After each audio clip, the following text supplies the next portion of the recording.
ರಾಮನಗರದಿಂದ ಒಂದು ಸುದ್ದಿ ಬರ್ತಾ ಇದೆ. ಟ್ರೈನ್ ಲೇಟ್ ಆಯಿತು ಅಂತೇಳಿ ಈಗ ಗಲಾಟೆಯನ್ನ ಮಾಡಿದಾರಂತೆ. ಟ್ರೈನ್ ಯಾಕೆ ಲೇಟ್ ಆಯಿತು, ಏನು ಅಂತ ಗಲಾಟೆ ಮಾಡುವಂಥದ್ದು ಏನು? ಬೆಂಗಳೂರು ಅಶೋಕಪುರಂ ಮೆಮು ಟ್ರೈನ್ ವಿಳಂಬವಾಗಿದೆ. 1.5 ಗಂಟೆ ವಿಳಂಬವಾಗಿದ್ದಕ್ಕೆ ಪ್ರಯಾಣಿಕರು ಆಕ್ರೋಶವನ್ನ ವ್ಯಕ್ತಪಡಿಸಿದ್ದಾರೆ.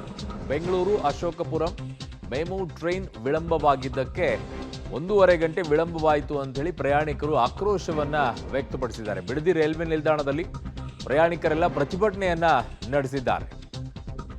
ಸೊ ಟ್ರೈನ್ ಹಲವು ಕಡೆಗಳಲ್ಲಿ ವಿಳಂಬವಾಗುತ್ತೆ, ಕೆಲವು ಕಡೆಗಳಲ್ಲಿ ವಿಳಂಬವಾಗಬಾರ್ದು ಅಂತೇಳಿ ಅದಕ್ಕೆ ಆದಂಥ ಒಂದಿಷ್ಟು ಕ್ರಮವನ್ನು ಕೂಡ ತೆಗೆದುಕೊಂಡಿದ್ದಾರೆ. ಬಟ್ ಕಾರಣ ಏನು ಎತ್ತ ಅನ್ನುವಂಥದ್ದನ್ನು ಕೂಡ ತಿಳ್ಕೊಳ್ಬೇಕಾಗತ್ತೆ. ಅನೇಕ ಕಡೆಗಳಲ್ಲಿ ಅನೇಕ ರೀತಿಯಾಗಿ ಟ್ರೈನ್ಗಳು ವಿಳಂಬವಾಗಿವೆ. ಅಲ್ಲಿರುವಂಥವ್ರೆಲ್ಲ ಪ್ರತಿಭಟನೆ ಮಾಡ್ಕೊಂಡು ಕೂತ್ಕೊಂಡ್ಬಿಟ್ರೆ ಏನು ರೀಸನ್ನು ಏನು ತಿಳ್ಕೊಳ್ಬೇಕು. 1.5 ಗಂಟೆ ವಿಳಂಬವಾಯಿತು ಅಂತೇಳಿ ಈಗ ಪ್ರಯಾಣಿಕರು ಆಕ್ರೋಶವನ್ನು ವ್ಯಕ್ತಪಡಿಸ್ತಾ ಇದ್ದಾರೆ. ಬಿಡದಿ ರೈಲ್ವೆ ನಿಲ್ದಾಣದಲ್ಲಿ ಪ್ರತಿಭಟನೆಯನ್ನ ನಡೆಸಿದ್ದಾರೆ. ಟ್ರೈನ್ಗಳಿಗೆ ಅದರದೇ ಆದಂಥ ಒಂದು ಟೈಮಿಂಗ್ ಇದೆ, ಆ ಟೈಮಿಂಗಿಗೆ ಬರಬೇಕು. ಬಟ್ 1.5 ಗಂಟೆ ತಡವಾಗ್ತಾ ಇದೆ ಅಂತಂದ್ರೆ ಏನು ಸಮಸ್ಯೆ ಆಗಿದೆ, ಯಾತಕ್ಕೋಸ್ಕರ ವಿಳಂಬವಾಯಿತು? ಅಲ್ಲಿ ಯಾರು ಏನು ಅಂತಂದ್ರೆ ಸಮಸ್ಯೆ ಟ್ರೈನ್ ವಿಚಾರದಲ್ಲಿ ಯಾರದು ರೆಸ್ಪಾಂಡ್ ಮಾಡೋರು ಇರೋದಿಲ್ಲ. ಈಗ ಬಸ್ ವಿಚಾರದಲ್ಲಿ ಆದರೆ ಯಾರಾದರೂ ಒಬ್ಬರು ಮ್ಯಾನೇಜರು ಇರ್ತಾರೆ, ಅಲ್ಲಿ ಕೇಳಬಹುದು. ಆದರೆ ಇಲ್ಲಿ ಯಾರು ಕೇಳೋರಿಲ್ಲ, ಹೇಳೋರಿಲ್ಲ. ಹಂಗಾಗ್ಬಿಟ್ಟಿದೆ ಟ್ರೈನ್ಗಳು. ಬಂದಾಗೆ ಹತ್ತಬೇಕು, ಹೋದಾಗೆ ಹೋಗ್ಬೇಕು.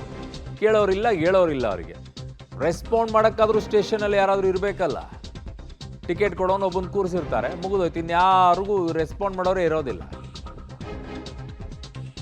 ಏನು ಮಾಡೋದು ಪರಿಸ್ಥಿತಿ? ಹಾಗಾಗಿ ಅಸಹಾಯಕರಾಗಿ ಪ್ರತಿಭಟನೆ ಮಾಡೋದು ಒಂದೇ ದಾರಿ ಇರುತ್ತೆ. ಟ್ರ್ಯಾಕ್ಗೆ ಇಳಿದ್ಬಿಟ್ಟು ಅಲ್ಲಿ ಪ್ರತಿಭಟನೆ ಮಾಡಿದ್ದಾರೆ. ಟ್ರ್ಯಾಕ್ ಸಮಸ್ಯೆಗೆ 1.5 ಗಂಟೆಯಿಂದ ನಿಂತಲ್ಲೇ ನಿಂತಿತ್ತಂತೆ ರೈಲು. ಕಾರಣ ಇರ್ಬೋದು, ಆ ಕಾರಣ ಇದ್ದಿದ್ದಾಗ ಏನು ಮಾಡೋಕ್ಕಾಗೋದಿಲ್ಲ. ಇಲ್ಲಾಂದ್ರೆ ಹೋಗಿ ಬೀಳಿಸ್ತಾ ಇದ್ದಾರೆ ನಿಮ್ಮನ್ನಷ್ಟೇ.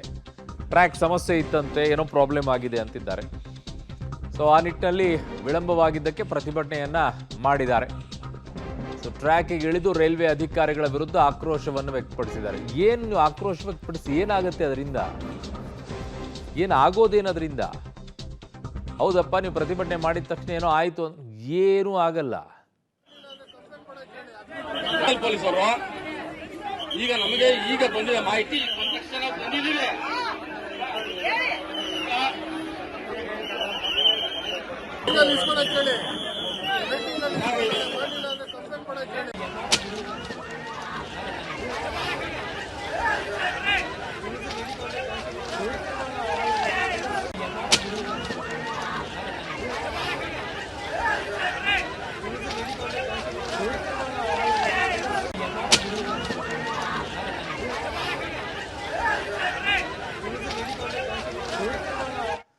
ನನ್ನ ಸಹೋದ್ಯೋಗಿ ರಾಮನಗರ ಪ್ರತಿನಿಧಿ ವಿನಯ್ ನನ್ನ ಸಂಪರ್ಕಕ್ಕೆ ಸಿಗ್ತಾ ಇದ್ದಾರೆ. ವಿನಯ್, ಏನ್ ರೀಸನ್ ಅಂತ ಹೇಳಿದ್ದಾರೆ ತಡವಾಗಿ ಬಂದಿದ್ದಕ್ಕೆ 1.5 ಗಂಟೆ?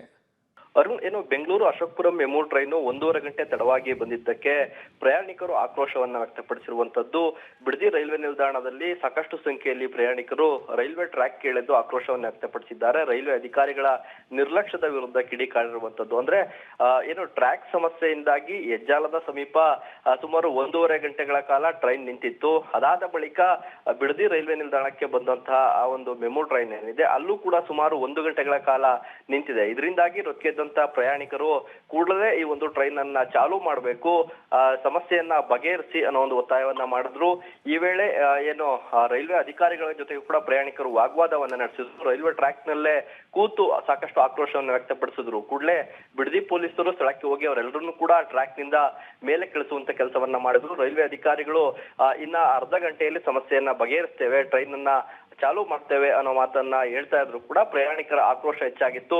ಇಷ್ಟೊಂದು ನಿರ್ಲಕ್ಷ್ಯವನ್ನ ಯಾಕೆ ತೋರಿಸ್ತೀರಿ? ಯಾಕಂದ್ರೆ ಸಾಕಷ್ಟು ಸಂಡೇ ಇರೋದ್ರಿಂದಾಗಿ ಹೊರಗಡೆ ಹೋಗಿದ್ದಂತವ್ರೆಲ್ಲರೂ ಕೂಡ ತಮ್ಮ ಸ್ಥಳಗಳಿಗೆ ಹೋಗ್ಲಿಕ್ಕೆ ಕೂಡ ರೈಲ್ವೆ ನಿಲ್ದಾಣಕ್ಕೆ ಬಂದಿರ್ತಾರೆ. ಅಧಿಕಾರಿಗಳ ನಿರ್ಲಕ್ಷ್ಯ ಯಾಕೆ ಅನ್ನೋದು ಪ್ರಶ್ನೆಯನ್ನ ಮಾಡ್ತಾ ಇರುವಂತದ್ದು. ಸದ್ಯ ಇನ್ನ ಅರ್ಧ ಗಂಟೆಯಲ್ಲಿ ಸಮಸ್ಯೆ ಬಗೆಹರಿಸುವುದಾಗಿ ಕೂಡ ರೈಲ್ವೆ ಇಲಾಖೆ ಅಧಿಕಾರಿಗಳು ಭರವಸೆ ನೀಡಿರುವಂತದ್ದು. ಅರುಣ್. ಓಕೆ ವಿನಯ್, ನಿಮ್ಮೆಲ್ಲ ಮಾಹಿತಿಗೆ ಧನ್ಯವಾದಗಳು. ಪೊಲೀಸರು ಈಗ ನಮಗೆ ಈಗ ಬಂದಿದೆ ಮಾಹಿತಿ. ಬಂದಿದೆ